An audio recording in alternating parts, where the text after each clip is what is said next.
Ah, Hello, I'm Nathaniel Smith, and today is an odder video than what I usually have been talking about of late.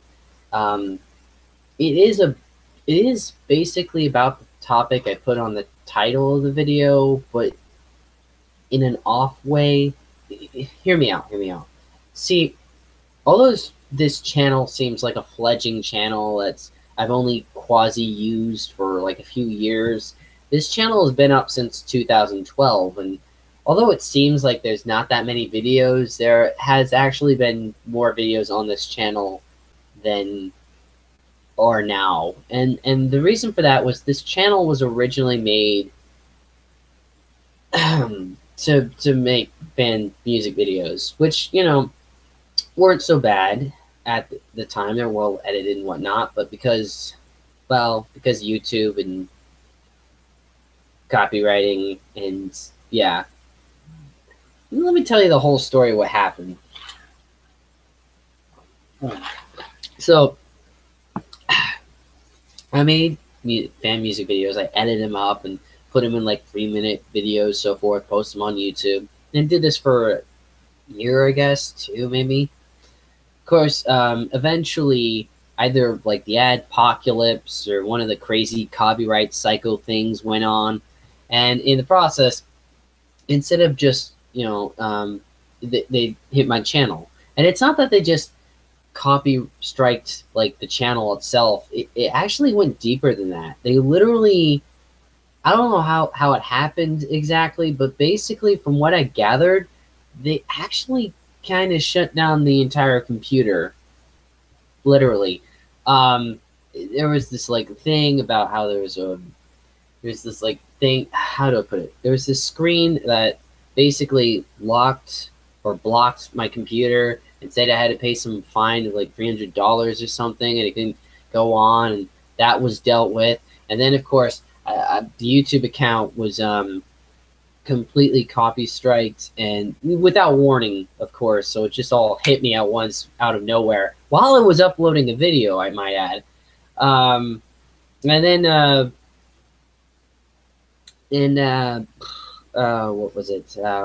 Then I had to go through this long excursion video explaining the new copyright psycho thing they were doing, and then I had to, you know, I had to basically answer the questions like it was a bloody test to get it right. And I finally finally cleared the go on the channel, and I realized in case this shit happens again, I better just purge all the copyrighted videos. So all these fan music videos that I edited, which, despite I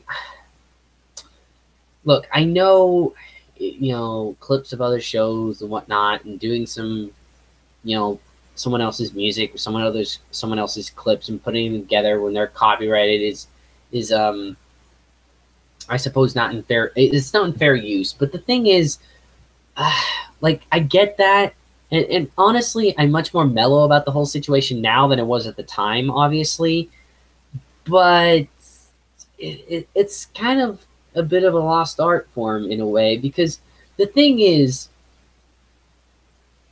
it's all in the editing. If you edit a certain amount of clips, say from a show or a film or whatever, mix it in context to a music which perfectly aligns with the clips, and it's perfectly like paced in sync with one another, it just makes a great edit.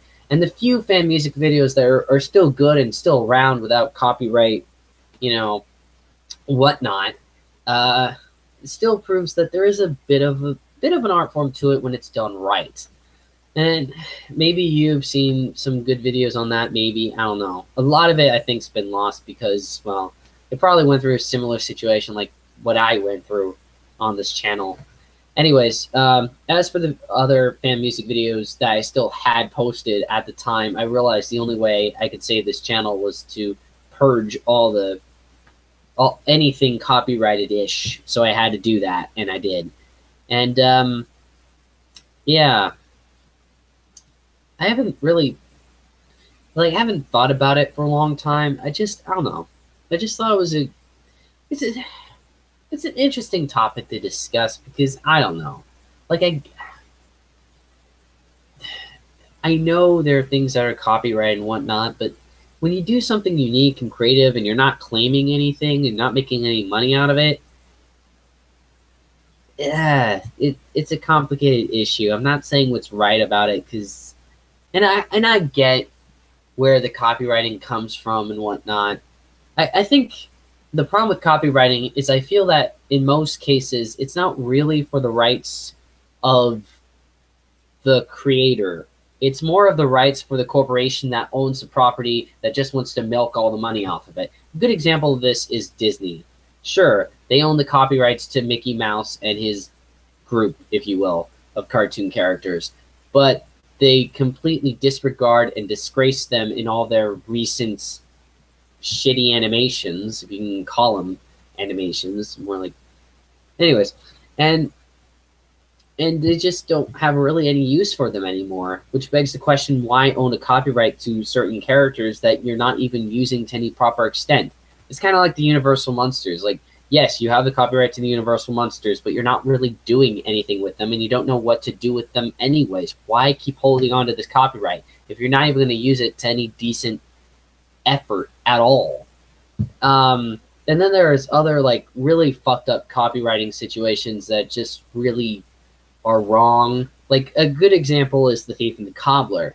You have this, okay, this one animator, I forget his name, Richard something, I believe it was, but this one animator had this brilliant idea to make this masterpiece of a more mature animated film of a sort.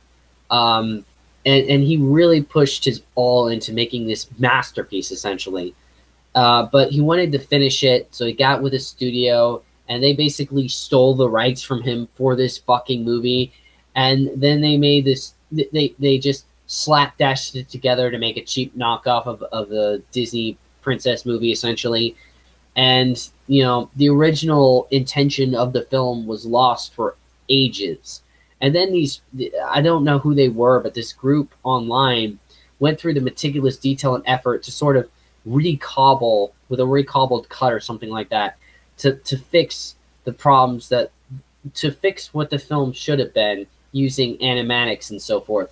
And of course, guess who claimed it? Yeah, the fucking corporation that still owns the rights to the film claimed copyright on the video, even though they've done nothing to restore the disaster they made of this animated movie. It's just stuff like that that makes copyright kind of more complicated. On one hand, yes, it is important for the rights of the creators, but when you have these copyrights for properties that are 50, 70 years old, and all the creators that were originally responsible for the creation of said characters or stories or whatever are long since dead, and the corporations just hold it to keep it in their, you know, to make sure nobody else has it. It's just, I don't know. Like, I don't know what the answer is. Just, it's complicated. That's all I can say. I don't know if there is an answer, really. But I do think it is an issue, and I do think it needs to be addressed. And I do think there does need to be some sort of flexibility with, you know, with what is it, Creative Commons license? You know, more free, more non-copyrighted stuff, free use, I think it is called. Yeah, that went off topic. Yeah. Anyways, I think the reason why I bring this up is because even though, yes, fan music videos can be in copyrighted-ish mode, when you have someone who's really good at editing something together and finds a really good mix of music and clips and cobbles it together in a great way, it just leads to some, you know, nice, it can lead to something rather unique and even artistic in its own way. Like a good meme, I suppose, or whatnot. So, yeah, I went off topic, but sorry about that. Yeah, I guess that's it. I'll see you guys later.